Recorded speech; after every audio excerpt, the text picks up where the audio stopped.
and then I'll just start, and you'll know we're on when I start Okay. going. Sounding official? Yes, professional and official.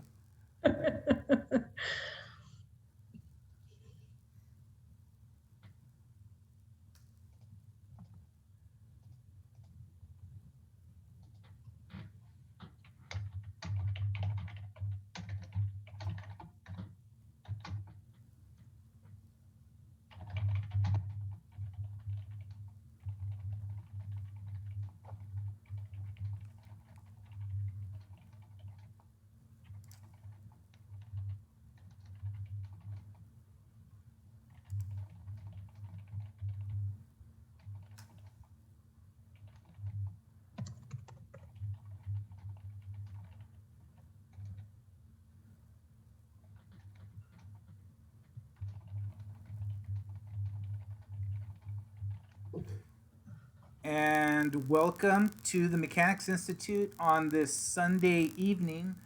This is a very special broadcast because this is part of the opening ceremony of the 2020-2021 Pan American Intercollegiate Online Chess Championships hosted by the Mechanics Institute this year. My name is Abel Talamantes. I'm the chess director at the Mechanics Institute. And starting off with me are two very special guests representing the leadership at the Mechanics Institute, Chief Executive Officer Kimberly Scrofano and Grandmaster Patrick Wolf, two-time U.S. champion, Mechanics Institute trustee, chair of the chess committee, and I can go on and on with the titles. Great guy, a great guy. So thank you both for joining, and let me say first and foremost, thank you to Kimberly for really helping us facilitate making this event happen because this was all put together really last minute. The U.S. Chess Federation decided to move forward with holding the event online, put it up for bid. You helped us in approving, getting the bid ready, getting it through, but also helping us with the logistics and just making everything happen quickly. So thank you so much for that support. That's a lot of it's behind the scenes, but would not be possible without your help. So thank you for that. Sure, definitely, definitely. And I just want to say, your team has been doing such a great job with all the online tournaments for the last 10 years. So I am confident this will go smoothly. Although maybe I shouldn't say that. I should knock on something, but I have wood right in front of me, so I'm knocking on it. exactly. So thanks. And Patrick, did you ever participate in a college team championship Yes. back in your day? Was because I know you went to both Harvard and Yale. Did you play Yeah. for both or? I think I believe I only played for Yale in the Pan Ams, if I remember correctly. There's gonna be a lot of upset my Harvard recollection. Crimson, I'm sure. I mean, So- and back in those days, it was horse and buggy, right? So like we used to go on tablets, and it was no, but and I think I played for Yale. I remember playing for Yale, but I don't remember playing for Harvard. so you actually played in the Pan Ams Mhm. back in your day. How many years did you participate? Well, I was at Yale for 2 years. I definitely went once. I don't remember if I went a second time. And we're pretty excited this year because we were able to get 61 teams. That's awesome. Yeah, and we got some teams from Mexico and a team from Canada, and so we're pretty excited. It's really a pity for it to be virtual, right? Because the Pan Am's in particular is just such a fun tournament, right? Like, Yeah, I mean, as if you're a geeky college student, as I was, there's not much more fun than hanging out playing Bug House until like 3 in the morning or so on and so forth. it's a funny thing about these team events because it's the same as the case with the U.S. amateur team. I mean, Yeah, it's people just coming together, right, for Yeah. the social aspect as much as the Yeah, competitive. exactly. Yeah, Although the the team have competitive that. is definitely there amongst the colleges. That is Yeah, for I sure. think the team in particular really have that element to them, so it's too And bad. Kimberly, what's this like for you? You've kind of got thrown into the mix of the chess world learning everything at light speed. What do you think of this? Just seeing the magnitude of what chess can be and people coming together through chess, particularly this time where, there's people might feel a little disconnected from things, but an event like this has the opportunity to really bring people together through chess. And like, what do you think of this as kind of like someone new to the chess world, but catching up really quick? Yeah, I'm sure for folks who participated and have watched it in the past, this is going to look a little different, but I have to say that, one of sort of, I think, the silver linings of sort of these closures in the pandemic has been our opportunity as an organization, but also sort of as part of the chess community, to be able to reach out more and to sort of, reach across geographic boundaries that maybe we couldn't have before. I know that this has always been sort of in North, Central, and South America, but I think that there's an opportunity to perhaps get teams who couldn't travel. And so I think breaking down some of those barriers is sort of an exciting piece of it. And my hope is that, Mechanics Institute can continue, not all the tournaments. We know that people love to play over the board, but be able to continue to have virtual events as well, because I think it does open the door for folks who maybe haven't been able to participate before. And one of the great things we've seen about online play is it has the opportunity, like you sort of alluded to sort of bridge the gap of the distance of people together. But I think when over the board play is able to return, I think having online available is something that's going to be really necessary. And so it's good that we have this in place, that we can do it for those that can't make it, because they can still be a part of the Mechanics Institute from afar. And Right. And the same with our library services, where we offer a lot of electronic resources. It's able to connect us with members, from distances. So that's a very special thing. So it's been an incredible effort in putting all this together. Special props to all the staff that are a part of it. Judith, who's our general manager of youth outreach and events, the chief organizer of this event, and all the staff. It's been a Herculean effort. We hope we put on a good show for you over the next 3 days: Monday, Tuesday, and Wednesday, starting at 9 a.m. Pacific time, running all the way through about 5 p.m. Pacific. And Patrick, you will be on with us for the final round, round 9, when we crown a winner. So interesting to get your take. Before we go, this tournament is a little different this year because it is online. It's normally a 6-round event. This year it's a 9-round event with a shorter time control, game in 25 plus 5. As a chess player, what do you think of that in terms of a Pan Am 9-round, 25 plus 5? I mean, I think it's fine, right? Like I think the faster time control is really popular, not just with fans, but also with the players. And so, I mean, of course, I'd let them speak for themselves, but I would imagine if I were playing, I would think if anything, it'd be even more fun. I played in the U.S. Seniors Championship a few months ago for the first tournament I played in forever. And it was a faster time control, similar time control, because it was online. I really liked it. I think the players liked it too. I think the slower time control is always going to have a special place for titles and championships, because I think it has that sense that slower time control somehow feels like it's the highest level of chess, because like it's sort of the highest quality of games. But I mean, but the computers are showing us how flawed we are anyway.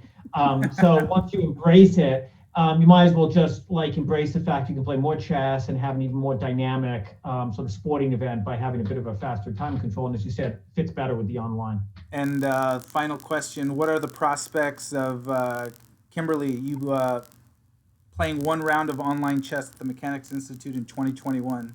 You think that's something that can happen? If you help me out with that, if I do a little more practicing, I think. I've only been playing my son, so I think I might need a little bit of coercion for lessons. We'll see what we can do. Well, thank you both for joining, and hope you can tune in over the next 3 days. And thank you for helping us make all of this happen, and for your support of what we do in the chess department. Absolutely. Yeah, All no, right. and thank you. We're really excited. Thank you. Thank you. Chief Executive Officer Kimberly Scrofano and Grandmaster Patrick Wolf, thank you for joining. Thank you so much. All right. Bye. And hold on, everyone, as pretty soon we will have U.S. Chess Executive Director Carol Meyer and Mike Hoffpower join. And this is the part of the opening ceremonies of the 2020-2021 Pan American Intercollegiate Championship. And we are doing this so that you can meet some of the people that are part of this event and help make this event happen.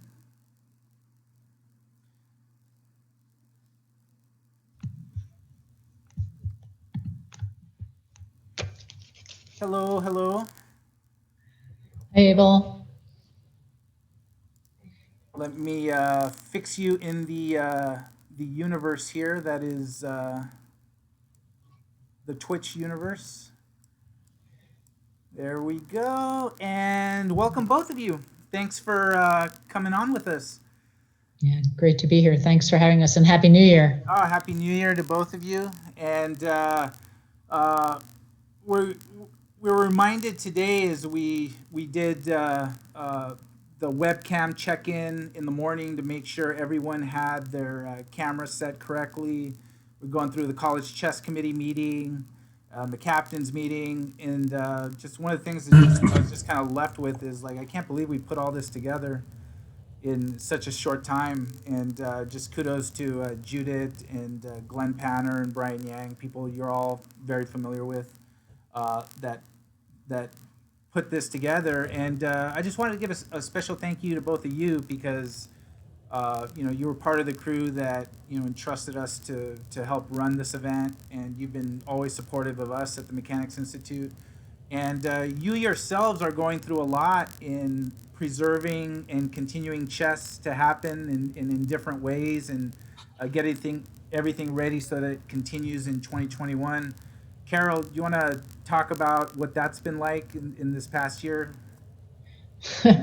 Well, thanks, Abel. I think like mechanics and at clubs all over the country, everybody has had their challenges, and what's been so gratifying to see is the way people have pulled together to find ways to collaborate and invent things on the fly to allow the game to continue. And we've talked a lot recently about how we would have loved the luxury of more time to plan, whether it was for a single event or just not feeling so reactive to everything that's come before us. But we've done the best we could, and are just really, really happy that the community has supported us as they always do, and it's been such a great opportunity to work with people from all over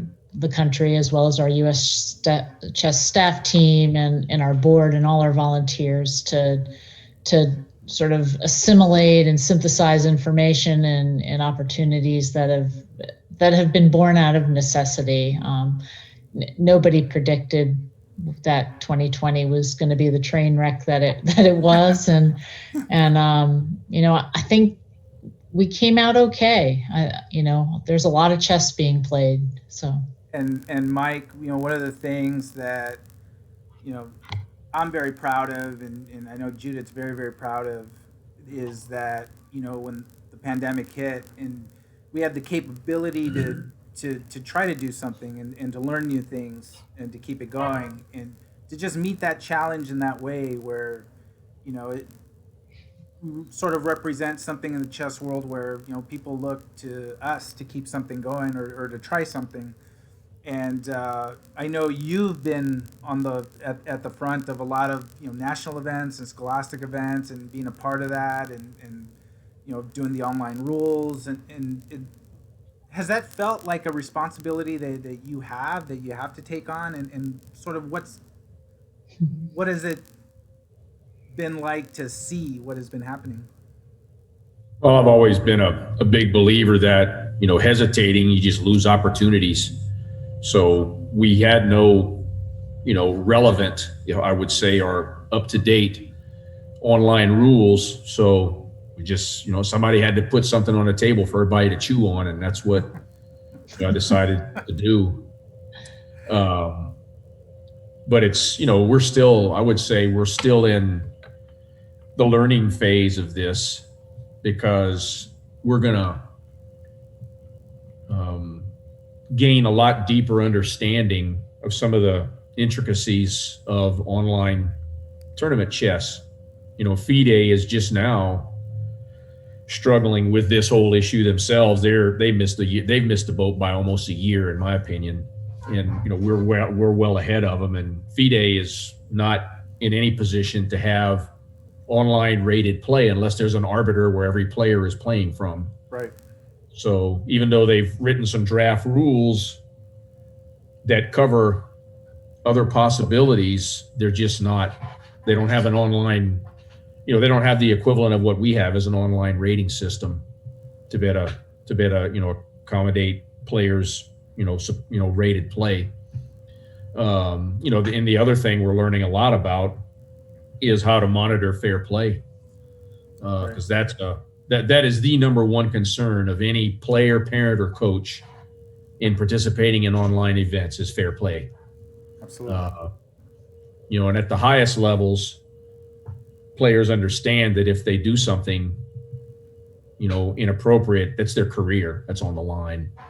But, when a player's 8, 9, 10 years old, or, a beginning player just doesn't know any better or understand any better about the consequences, it can be very serious, and it's very serious for the players who are on the receiving end of players that decide to do things that are inappropriate in online tournaments.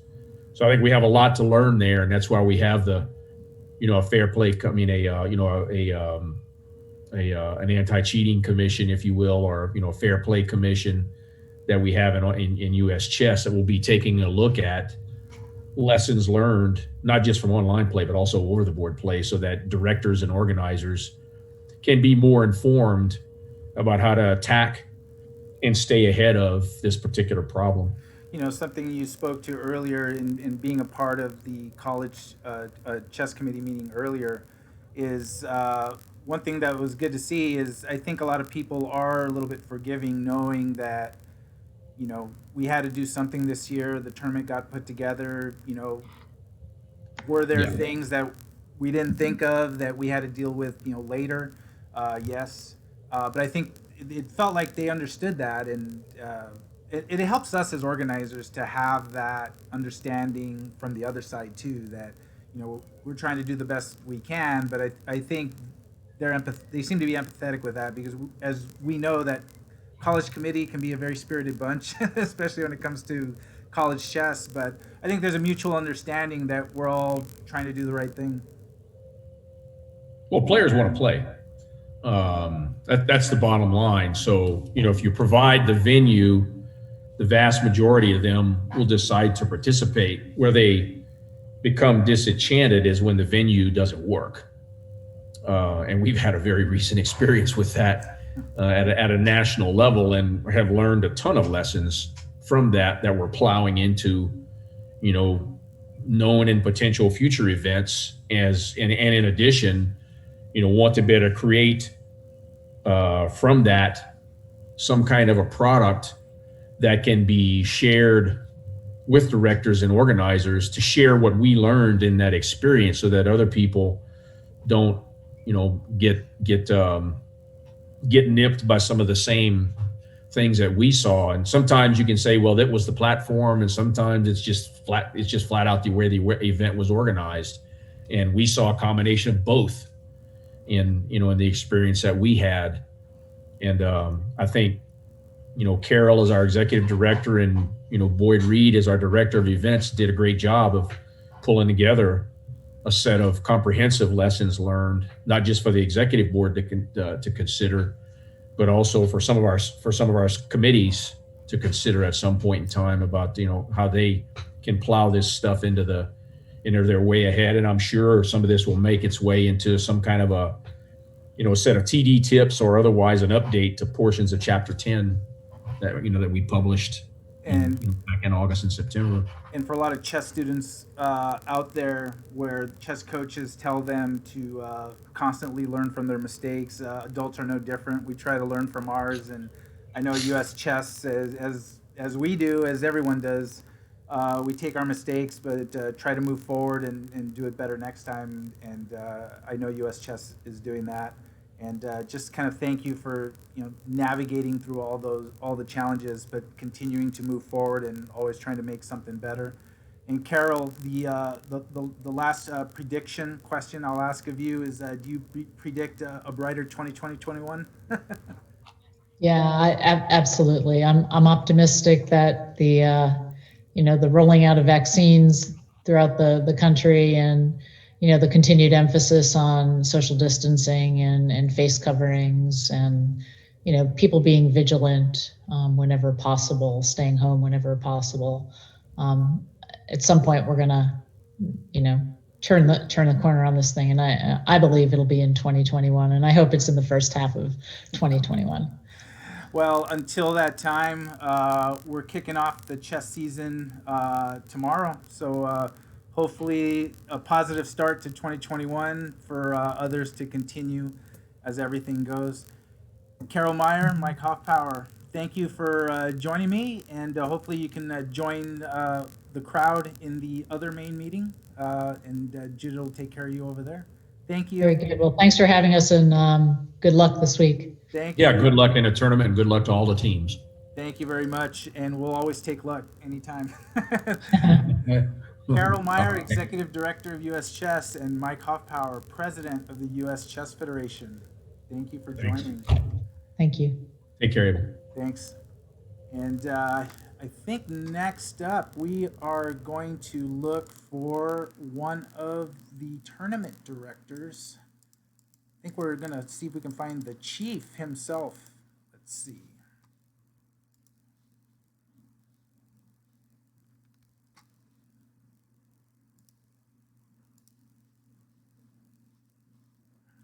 All right. I think we will have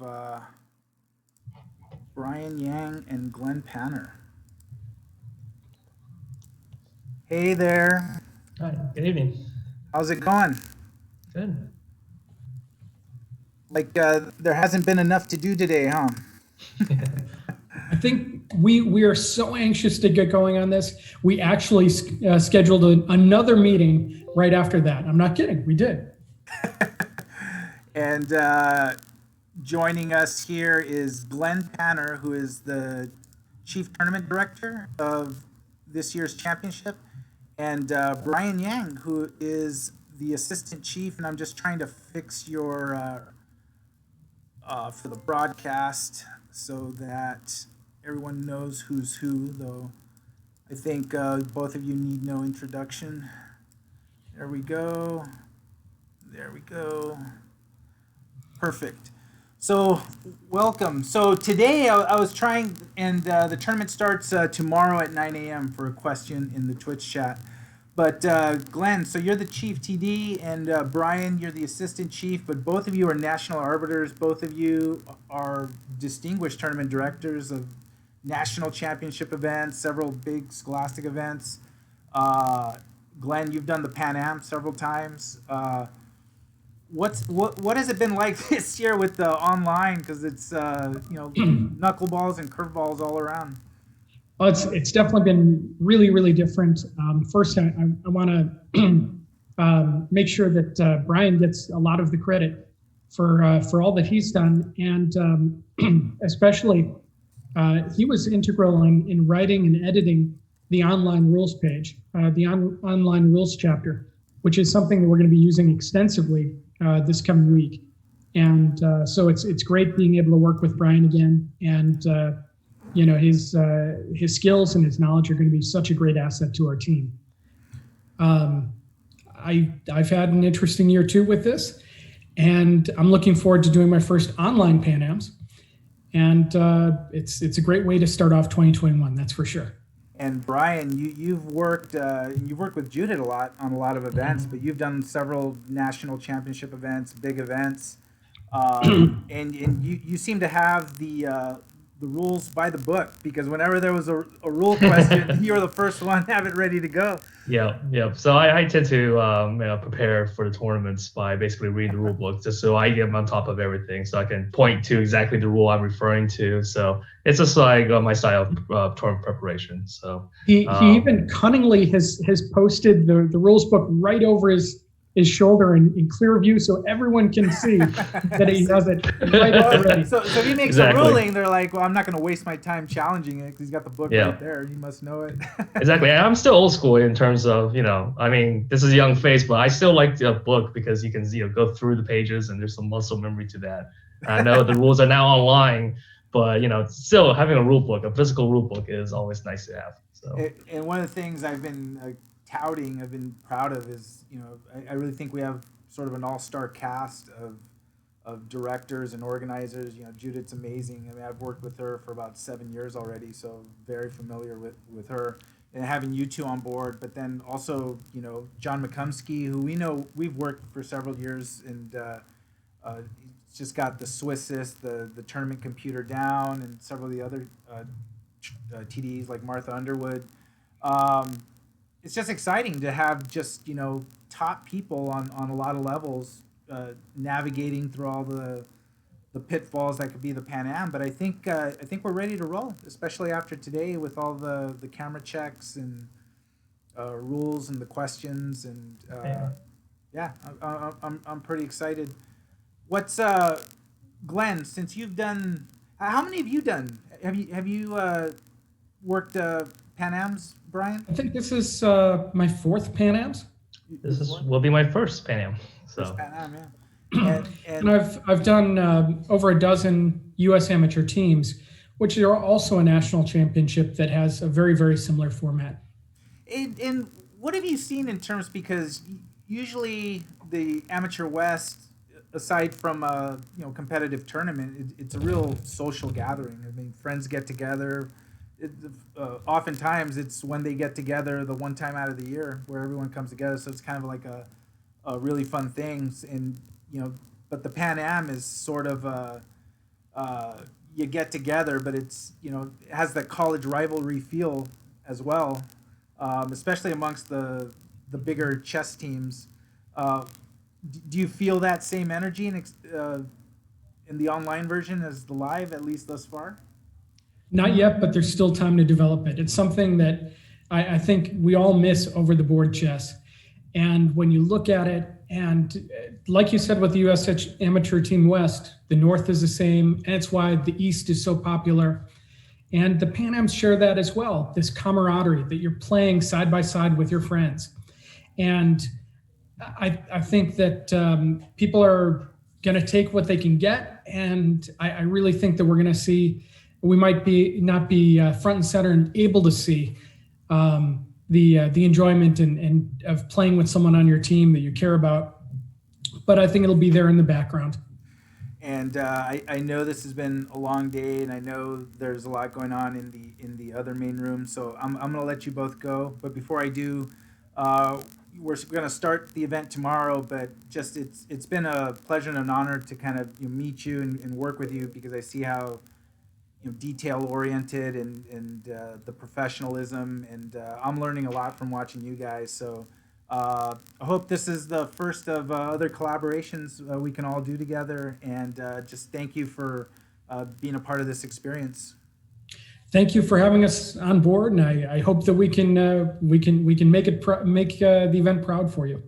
It's been great working with you too, April. And likewise, thank you for the opportunity. Thank you.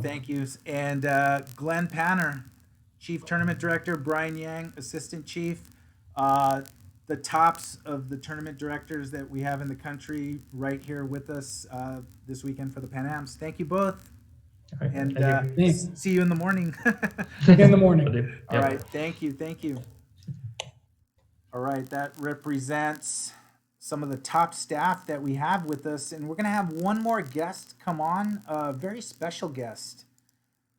And let me see if she is there ready to go. There she is. All right. And coming on will be Alyssa Rusinik from the Hart House Chess Club at the University of Toronto. Hello. Hi, thank you so much for having me on. Yeah, thanks for coming on. Let me just fix some dimensions here for the broadcast. And then you can tell us a little bit about the club you represent. There we go. This is Alyssa Rusinik from the Hart House Chess Club at the University of Toronto. And this is special to have you on because the University of Toronto was actually the organizer of this Pan Am this year, the live event, which obviously was canceled due to the pandemic.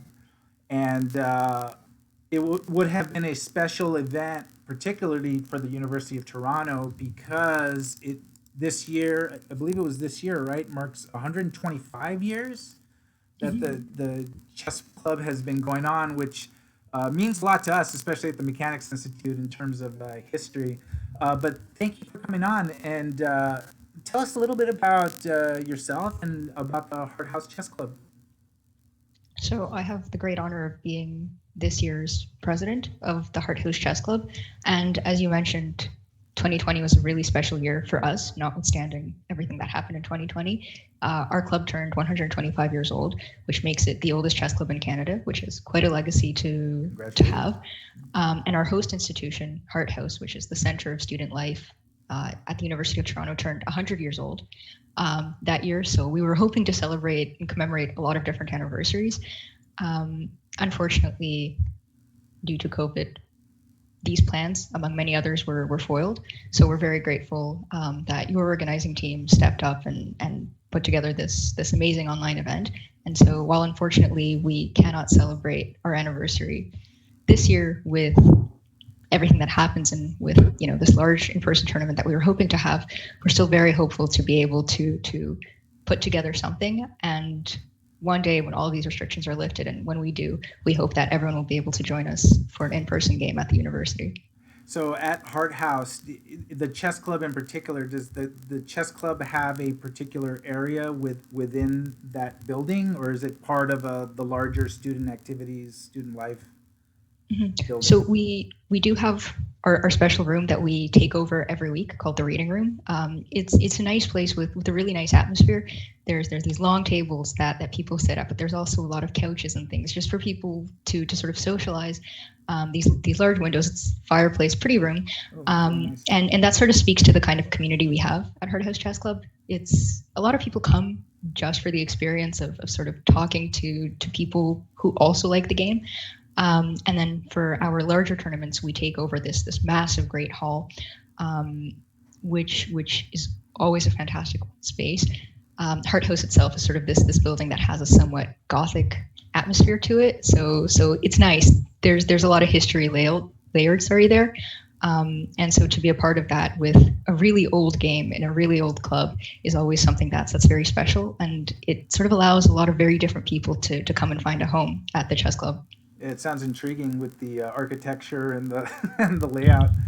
Now, is it a club where that meets once a week, or is it open for people from outside to come and play casual games? Or mm-hmm.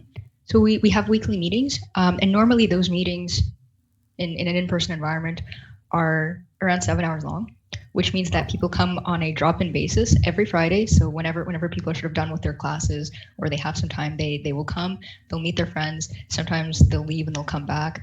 And we do a lot of different things catered to a lot of different levels of play, because we recognize that the chess community at the University of Toronto and in Toronto itself is quite broad. So we have lessons targeted at different levels. We have small in-house tournaments targeted also at different preferences and styles of play. And of course, large open tournaments to welcome as much of the chess community as we can. But primarily, I think it's a very special club because we're able to have at the same time two very different needs met. And one is a nice social space for all sorts of people who just enjoy the game to come and meet, and the other is to be able to provide an environment in which whatever your background in chess is, you'll always be able to learn something and enjoy the game with us. Yeah, that's a really special thing you say, because one of the things we always say here at the Mechanics Institute, that one of the things we love to see, I mean, we organize events, and but it's a joy for us to see just people come together through chess. Just the social benefits you see, that when people come in and play casual, it provides almost like a social need of interaction, a feeling of community when you're there at the club. And just for me, that's what I really enjoy seeing. And sort of sounds like our clubs are a little bit alike, in that that's sort of kind of the goal, is to foster that. And then the competition and everything comes out as a result of that, but it sort of starts with that feeling of community, that feeling of togetherness, and bringing people together through chess. So, are you playing in the event as part of the University of Toronto team? Or are you just No. I am not playing. I much prefer organizing, the organizational side. Okay. And Yeah. I'm definitely one of the amateur players in the club, to put it mildly. But we have some great teams, and I hope they're going to do very well. Oh, perfect. And just thank you again for participating, for being a part, and for sharing with us sort of the story of Hard House Chess Club, because I know there was a lot of elements that were pretty bittersweet, but hopefully the university can bid on a Pan Am in the future, and people can go visit Hard House. If you had held the tournament live, would it have been on the campus there, or would it have been in another facility? It would have been close to campus, reasonably close. We were hoping to host it right. Toronto's on the lakefront, so we were hoping to host it in this nice venue with overlooking the lake. But we were definitely hoping to have some events happening at Hart House itself, to be able to show everyone what our day-to-day chess life looks like there. Fantastic. Well, thank you for sharing the story, and thank you for being a part of the broadcast. And we hope you watch our channel and follow all the action, as I'm sure you will, over the next 3 days. Thank you. Thank you so much for having me. Alyssa Rusinek, president of the Hard House Chess Club at the University of Toronto. Thank you. Thank you again. Thank you. And everyone, that will be it for tonight. The live coverage starts tomorrow at 9 a.m. Right here on our Twitch channel. The round are manually paired. We'll start right at 9. I'm just fixing myself a little bit here. And Grandmaster Nick DeFermian and Paul Whitehead will join me. And we're going to have a lot of special guests covering the tournament tomorrow, including woman Grandmaster Carla Heredia and Grandmaster Sam Shanklin. And I have to look who else is coming tomorrow on the broadcast. Yeah, and Dr. Alexi Root. So and Yvette Garcia Morales. So we have a lot of special guests for tomorrow. Tuesday we'll have FIDE Master Kyron Griffith. We'll have an interview with Christian Kurilla, and we'll have International Master Kostya Kavutsky come in. And then on Wednesday, in the final round, we'll have Grandmaster Patrick Wolf covering all the final action of the tournament. So we hope to provide you all the drama, a lot of the exciting games, and all the action of the 2020-2021 Pan American Intercollegiate Online Chess Championships organized by the Mechanics Institute. So until then, until tomorrow, 9 a.m. Pacific time, I'm Abel Talamontes, and look forward to seeing you all tomorrow. If you're watching this and don't follow us already, click the little follow button, and you'll be aware of when we start the stream. We look forward to it.